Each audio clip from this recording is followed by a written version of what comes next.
Welcome back to Outdoor Skills Made Easy. You know, it's the time of year that everybody tends to set some new goals, and as we look back over the things that we've done, we want to set some goals for us, and we want to encourage you to set some goals not only in finance and health and all those things, but make something that will help you in the outdoors be happy.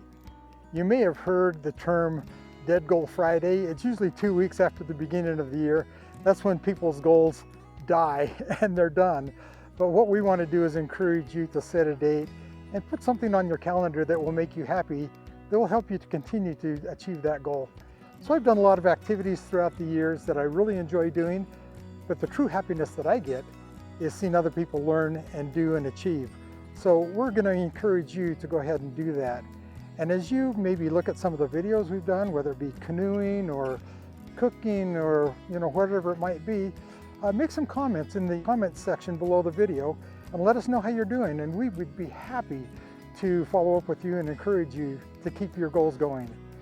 We have some friends, Angie and Robert, and they have a great saying. It is, if nothing changes, nothing changes. And we'd encourage you to think about that. If nothing changes, nothing changes. So you guys, go get it. And we hope that you'll report back to us and join us again at OSME TV.